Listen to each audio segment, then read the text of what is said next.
So costuming's fine. You know, a lot of people cosplay. That's cool. You're part of the 501st.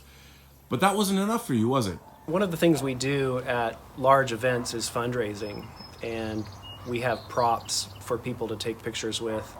The year before last year, I helped build a speeder bike prop, full scale, movie accurate, so that people could sit on it and get pictures. And then when that was done, I was inspired to do something similar, and I thought, I've always wanted to have Luke's Landspeeder. And the idea was born to build one. Over the course of a year, we did a little research and planning, and then I got about 20 people who helped build a full-scale Landspeeder. And do you have it here? I do. Would you like to see it? I would like to see it. Okay. This is amazing. Here in this woodland setting in Olympia, Washington, you have a full-size Landspeeder. How accurate is this?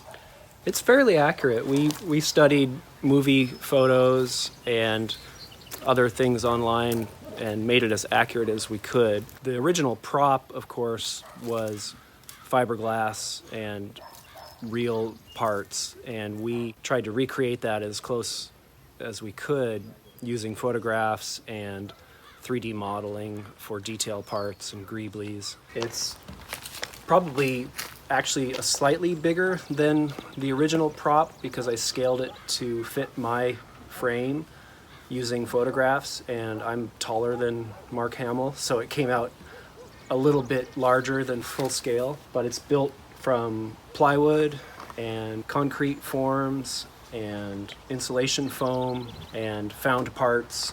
A lot of the greeblies, my friend Henry Ford 3D modeled and created for the prop, and he was one of the main helpers in the build. The engines are made mostly from foam, actually. They're quite light. They actually just come right out. And of course, the original exposed engine prop was the same jet engine part as IG-88's head and the drink dispensers in the Mos Eisley Cantina. We didn't have one of those, so we made ours out of cardboard and plastic to make it look as accurate as we could. The weathering and the scratches, and these are Womp Rat scratches or something like that.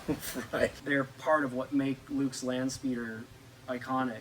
The dent in the nose, the paint chips, that's all part of Luke's Landspeeder. To do this, we've got a mixture of plywood and foam parts here, and so I used a grinder and literally just carved slashes into the body, and then we carefully painted the grooves of the scratches silver. Right. And then we put so much weathering over it, you can hardly tell we did that.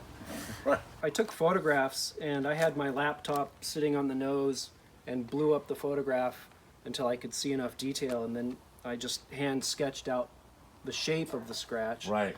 And then again used my grinder to carve it out until it looked right. And this is a mixture of foam and plywood here as well. Well, the grill is just slats made out of plywood. Oh. And then covered with foil tape and weathered. And they're actually an assembly that's bolted together with vertical rods, and then that is screwed to the body. And there's holes in the grill work from where they mounted cameras when they did the original filming. So we made those holes in our grill too. The interior was a bit of a challenge because there's only a few photos of the interior from the original prop, and a lot of the parts they used will look familiar from other Star Wars props, and what we did is we modeled them as closely as we could and used real parts and 3D printed parts to make the interior parts. Some of the parts we embellished, like the circuitry inside the binnacles we added just for extra flair. And there's some symbols and shapes that people will recognize from other vehicles. And then the shield. Yeah, the windshield was one of the biggest challenges actually because of its shape. And so what we came up with was to actually raise money for and buy a $500 skylight, dome skylight, and then cut a piece out of it for the windshield. That was a special fundraiser that we had, and then I just traced a line with tape and cut it with a grinder, and it worked out pretty well. In the original Star Wars, Luke had this long-range rifle, and it was only in a couple shots of the movie, but we decided that we wanted one for people to pose with when this was at Comic-Con. And so a couple people in the build group made this prop, and that's what we have, a lot of photos of people posing with this. And now, what was the total build time on this? We built this over the course of 4 months and 18 build parties. I think we had 19 people help in the build in various stages, and we had 29 donors who donated money or other things to the build. This was self-funded, and it was really a group effort. And we had a deadline to get it ready for the Emerald City Comic-Con in 2018, and we met that goal with hours to spare.